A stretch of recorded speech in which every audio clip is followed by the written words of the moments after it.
Mohon izin re-upload 75 Al-Qiyamah. Terima kasih. Assalamualaikum warahmatullahi wabarakatuh.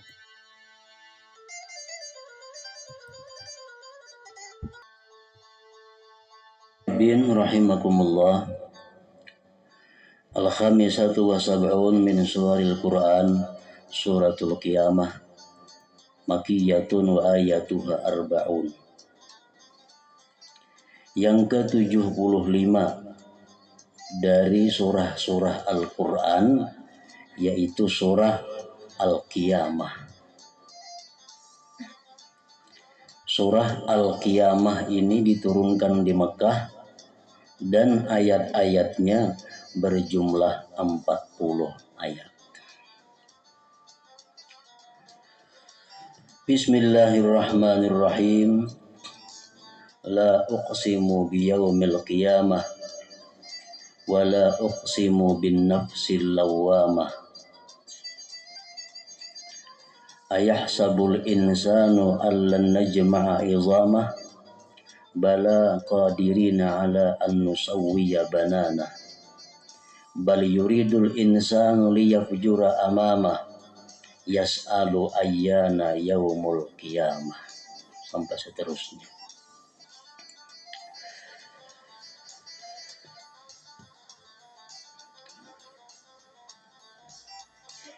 Allah Subhanahu wa taala berfirman di dalam surat ini, Bismillahirrahmanirrahim. La uqsimu biyaumil qiyamah. Aku bersumpah dengan hari kiamat. Dan aku bersumpah dengan nafsu lawamah. Adakah menyangka manusia bahwa kami tidak bisa menghimpunkan tulang-tulang mereka yang sudah hancur di dalam kubur itu? Tidak, kami kuasa atas bahwa meratakan kembali jari-jari mereka.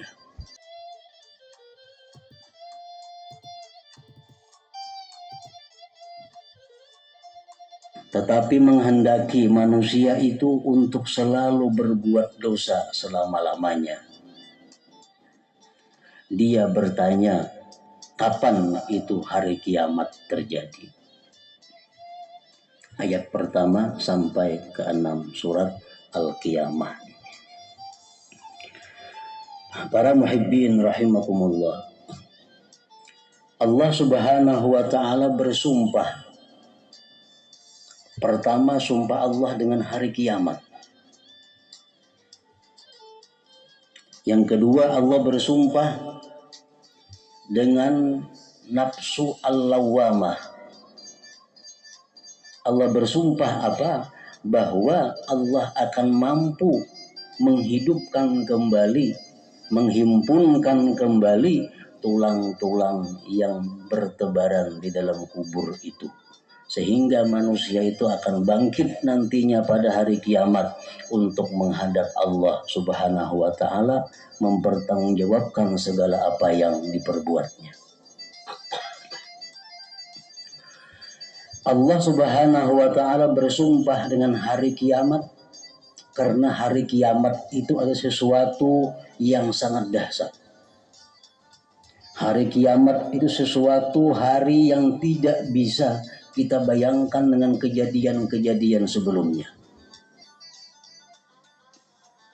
Karena pada hari kiamat itu akan terjadi berbagai macam peristiwa yang akhirnya adalah hancurnya seluruh alam semesta ini.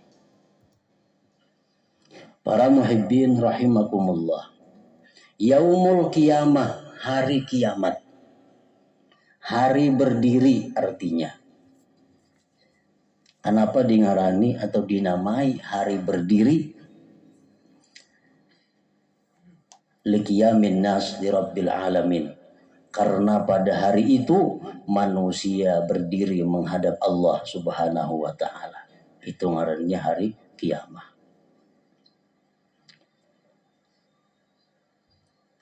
Sangat banyak nama-nama hari kiamat itu di dalam Al-Quran disebutkan. Disebutkan juga hari kiamat itu namanya Yaumul Akhir. Seringkali dalam hadis disebutkan man kana yu'minu billah wal yaumil akhir. Siapa yang beriman dengan Allah dan beriman dengan hari akhir. Artinya hari akhir itu apa? Hari kiamat juga. Kenapa hari kiamat disebut dengan hari akhir? Li'annahu la yauma ba'dah. Karena sesudah itu tidak ada hari lagi.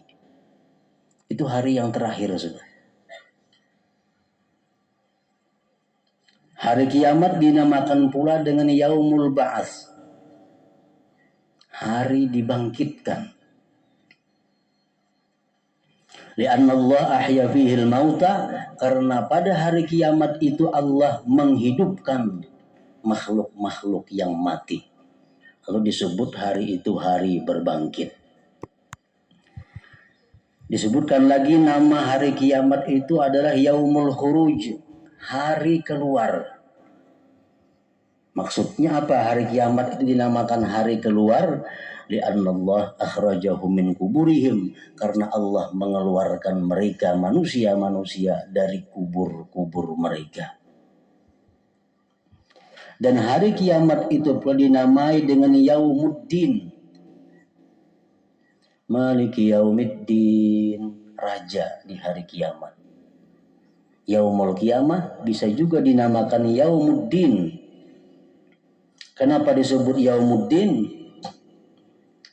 Li'anna Allah yujazi bihin nas, karena Allah akan membalas manusia pada hari itu tentang apa yang mereka pernah lakukan di alam dunia. Dan hari kiamat juga dinamakan dengan Yaumul Jam'i, hari perkumpulan. Li'anna Allah jama'a bihin nas, karena Allah menghimpunkan manusia sejak Adam sampai seterusnya dia pada hari kiamat itu. Bahkan lebih 50 macam nama-nama hari kiamat ini, yang kesemuanya itu menunjukkan bahwa hari kiamat itu sangat dahsyat dan sangat luar biasa. Nah, oleh karena itu Allah Subhanahu wa taala bersumpah, la uqsimu biyaumil qiyamah. Aku bersumpah dengan hari kiamat. Para muhibbin rahimakumullah. Kemudian lagi ayat yang berikutnya, wala uqsimu bin nafsil lawamah. Aku bersumpah dengan nafsil lawamah. Sebagaimana kita mengetahui bahwa di dalam diri manusia itu ada berbagai macam nafsu. Ada yang mengatakan 3, ada yang mengatakan 5, ada yang mengatakan 7, macam-macam. Termasuk di antara nafsu yang ada dalam tubuh manusia itu adalah nafsu al-lawwamah. Yang pertama, nafsu manusia itu disebut nafsul ammarah. Ini nafsu yang tertua dalam diri kita. Begitu kita lahir ke bumi, sudah ada nafsu ammarah itu. Nafsu ammarah pikirannya urusan makan, urusan minum, urusan guring, urusan kawin, urusan yang nyaman-nyamannya. Begitu kita lahir, kita sudah ada nafsu ammarah. Suka disanjung, suka dipuji, kada suka dihina, kada suka direndahkan. Itu nafsu ammarah. Nah, nafsu ammarah yang pertama. Yang kedua, di dalam diri kita itu ada yang disebut dengan nafsul lawamah. Dan yang ketiga adalah nafsul mutmainnah. Kita ambil yang 3. Walaupun ada mengatakan lebih daripada 3 itu. Nafsul ammarah, nafsu yang selalu mengarah kepada kejahatan. Ini bila hendak makan, ampun siapa aja dimakannya. Nafsu ammarah. Kada tahu boleh, kada tahu kada.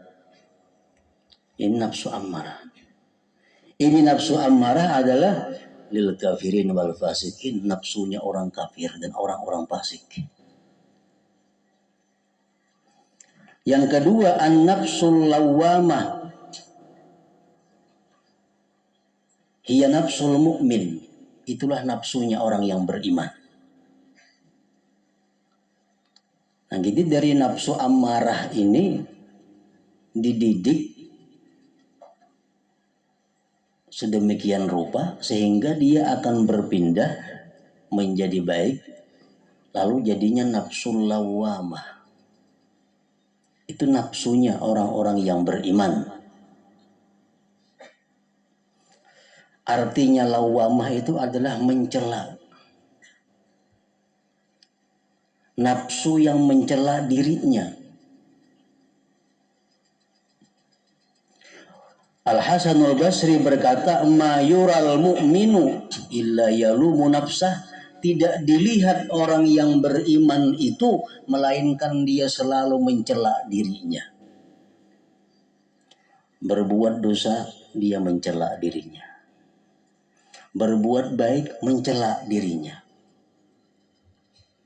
Berbuat dosa, kenapa ikam berbuat dosa?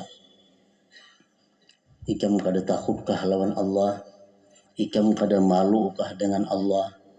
Kenapa ikam gunakan nikmat kepada maksiat lawan Allah? Nah, itulah bisikan-bisikan nafsul lawamah kepada kita. Kalau kita berbuat taat, inya pun mencela. Kita sembahyang duha misal 4 rakaat, dicelanya. Kenapa ikam sembahyang 4 rakaat, jika 8 rakaat lebih baik lagi? Membaca Quran sajus kita ampih, dicelanya. Kenapa sajusannya jika 2 juz pang, 3 juz pang lebih baik lagi?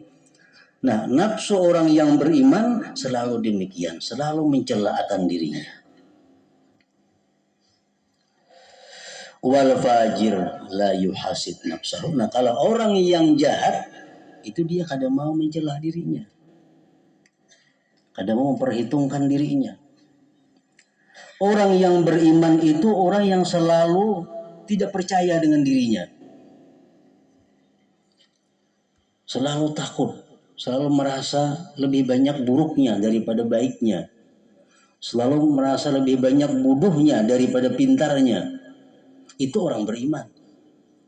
Nah, kalau al-fajir, lawannya orang beriman, selalu merasa paling baik. Selalu merasa paling pintar. Selalu merasa orang di bawahnya. Itu nafsu orang yang fajir, orang yang bukan beriman. Ma yural mu'min illa yalumu nafsah. Tidak dilihat orang yang beriman itu melainkan dia mencela dirinya.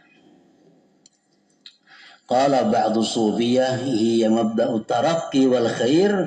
Itu nafsul lawamah adalah merupakan awal permulaan naiknya seseorang dan awal kebaikan seseorang. Kalau kita nih mau mencela diri kita, kalau kita mau merasa hina, merasakan kehinaan diri kita, itu tanda kita akan naik kepada nafsu yang lebih mulia, nafsul mutmainnah.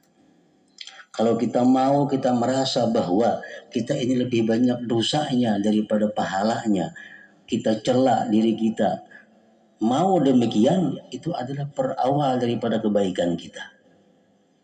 Nah, kalau kita merasa sudah punya ilmu banyak, kita merasa punya amal banyak, kita merasa sudah ahli segala macam, ini awal kejahatan seseorang. Awal daripada kehancuran seseorang. Nah, makanya Allah Subhanahu wa ta'ala bersumpah demi nafsul lawamah. Karena nafsul lawamah ini adalah merupakan titik awal daripada kebaikan seorang manusia.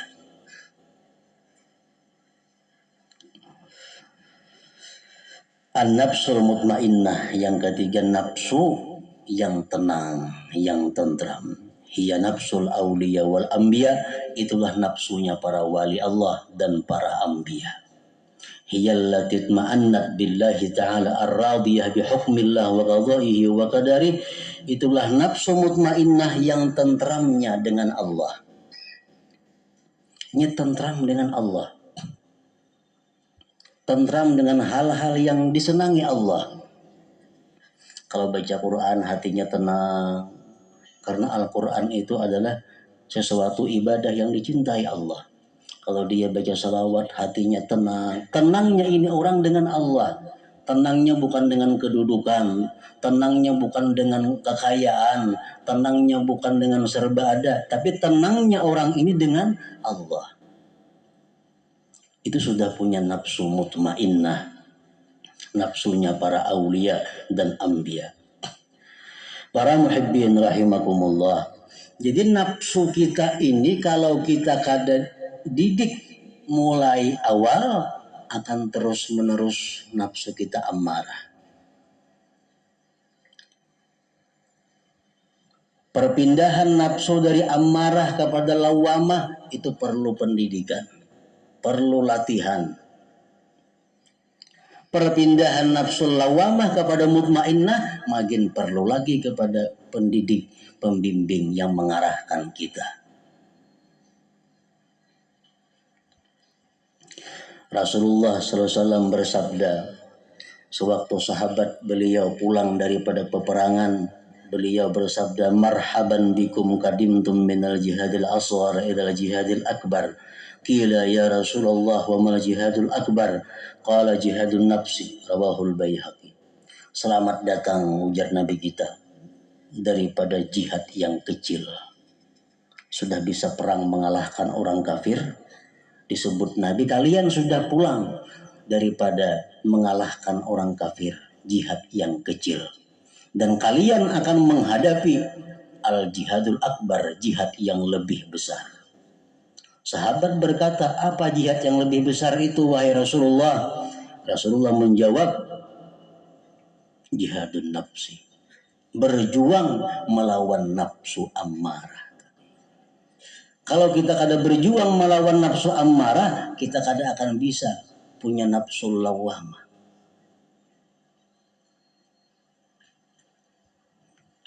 Kayak apa cara kita melatih supaya nafsu kita ini menjadi nafsu yang baik? Imam Ghazali mengatakan ada 4 cara untuk pendidikan atau pelatihan nafsu agar bisa naik tingkat dari nafsu ammarah kepada nafsu lawamah. Salah satu di antara 4 ini caranya. Yang pertama, ujar Sidin, bahwa kita duduk di hadapan guru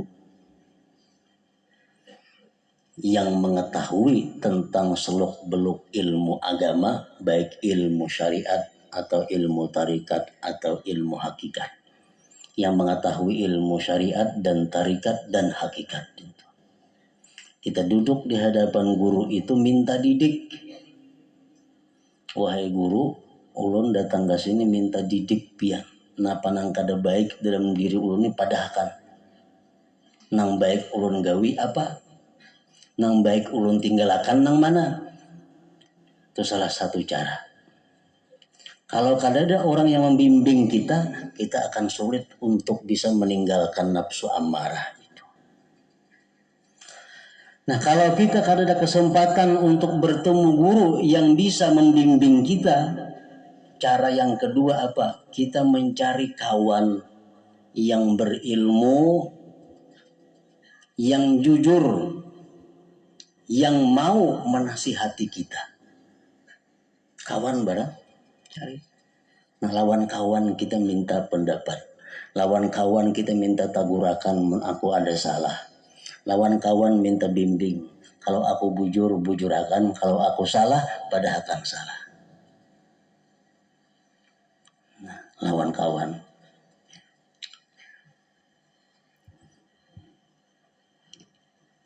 Yang ketiga, caranya kita mendidik nafsu kita, kita mengambil pelajaran dari suara-suara musuh kita.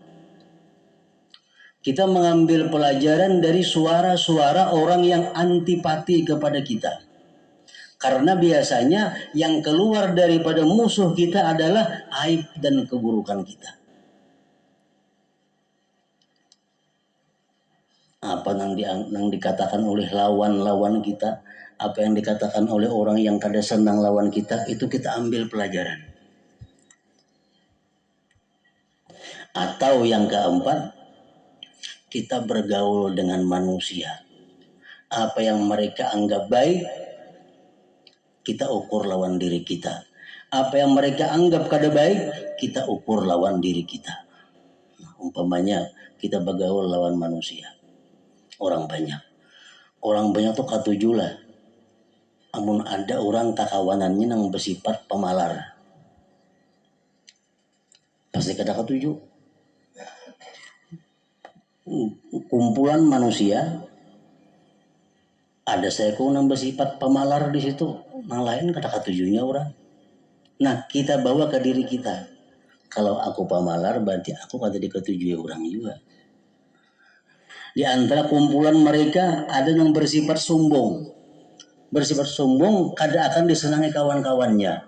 Kita ukur ke diri kita. Nah, kalau aku sombong berarti aku ini kada disenangi oleh kawan-kawan. Nah, jadi ada 4 cara, itulah pendidikan untuk meningkatkan derajat. Jangan sampai kita tetap berada pada nafsu ammarah. Mesti kita naikkan kepada nafsu lawamah. Dengan nafsu lawamah itu merupakan modal kita untuk mendapatkan nafsu yang mulia, nafsu mutmainnah.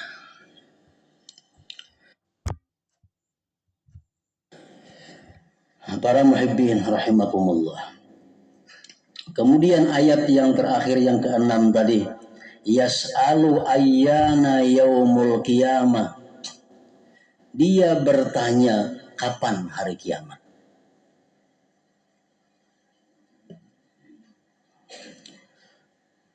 Apabila hari kiamat itu terjadi. Dalam Al-Quran banyak Allah menceritakan hari kiamat, gunung berterbangan, segala macam gedung, langit runtuhan. Tentang dahsyatnya hari kiamat.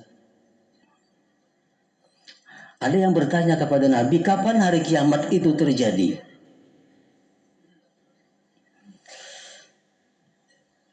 Dalam sebuah hadis Rasulullah SAW menyatakan, khairu yaumin tala'at alaihi samsu yaumul jumu'ah. Sebaik-baik hari yang terbit matahari adalah hari Jumat. Itu paling baik hari Jumat. Menurut sebagian ulama, lebih baik dari hari apa juga pun, hari Jumat itu.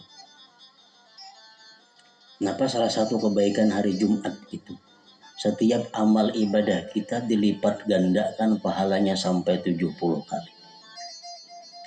Kalau kita berselawat di hari biasa dapat 10. Kalau hari Jumat minimal 70, bisa lebih. Salah satu kebaikan hari Jumat.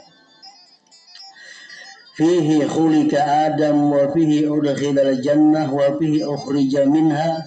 Pada hari Jumat itu diciptakan Nabi Adam. Nabi Adam dimasukkan ke surga, dikeluarkan dari surga. Wala taqumus sa'ah illa yaumal jumu'ah. Dan tidak terjadi kiamat melainkan pada hari Jumat. Hanya 2 makhluk Allah yang kada takut menghadapi hari Jumat ini, jin dan manusia. Kalau binatang-binatang dan makhluk yang lainnya setiap hari Jumat mereka takut kepada Allah dan memperbanyak ibadah sebanyak-banyaknya. Karena khawatir kalau hari itu terjadi kiamat. Karena kiamat ditetapkan hari Jumat. Cuma tanggal berapa, tahun berapa hanya Allah yang tahu.